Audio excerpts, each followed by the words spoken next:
কক্সবাজারে যেন বইছে মদের স্রোত। বুলডোজারের চাপায় নিমিষেই শেষ দেশি বিদেশি শত শত কোটি টাকার মদ। 13 আগস্ট কক্সবাজার বিজিবির রিজিয়ন কার্যালয়ে এভাবেই ধ্বংস করা হয় প্রায় 1321 কোটি 19 লাখ টাকার মাদকদ্রব্য।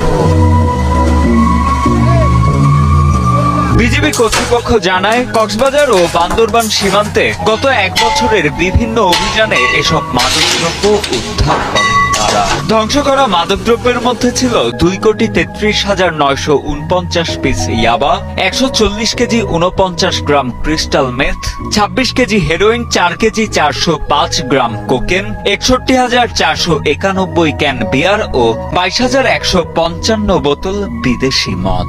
মিয়ানমার সীমান্তে মাদক পাচার প্রতিরোধের বিষয়টি বর্ডার গার্ড বাংলাদেশ কক্সবাজার রিজিয়নের জন্য একটি বড় চ্যালেঞ্জ, যা মোকাবিলা করতে আমরা বদ্ধপরিকর। শুধু কক্সবাজার নয়, দেশের বিভিন্ন স্থান হতে বর্ডার গার্ড বাংলাদেশ সর্বগ্রাসী ইয়াবা, ক্রিস্টাল মেথ, আইস, ফেন্সিডিল সহ ও বিদেশি মদ সহ বিভিন্ন ধরনের মাদকদ্রব্য প্রতিদিনই আটক করে যাচ্ছে। এরই ধারাবাহিকতায় কক্সবাজার রিজিয়নের উদ্যোগে আজকের এই মাদক ধ্বংসকরণ অনুষ্ঠানে প্রধান অতিথি হিসেবে উপস্থিত হয়ে বিজিবির Cox's Bazar region commander brigadier general Mohammad আকসার খান জানান, সীমান্ত সুরক্ষার পাশাপাশি মাদক নির্মূলেও নিরলসভাবে কাজ করছে বিজিবি। মাদক পাচারকারীরা যেন কোনোভাবেই সুযোগ না পায় সে বিষয়ে সবাইকে সজাগ থাকারও আহ্বান জানান এই কর্মকর্তা।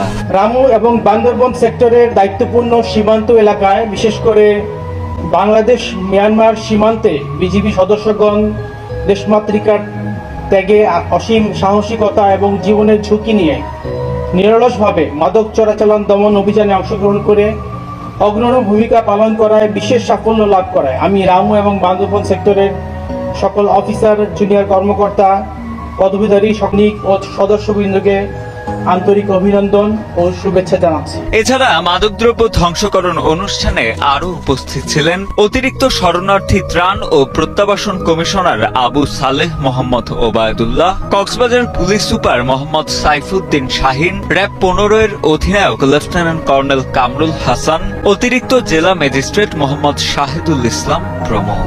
আমরা সবাই মিলে কিভাবে কাজ করতে পারি, শুধু এটা আইন শৃঙ্খলা রক্ষাকারী বাহিনীকে দিয়ে হবে। পুলিশ কাজ করছে, নৌবাহিনী কাজ করছে, বিজিবি কাজ করছে।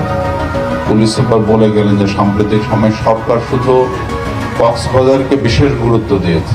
এখানে একের পর এক মিটিং হয়েছে, স্বরাষ্ট্র উপদেষ্টা এসেছিলেন একাধিকবার।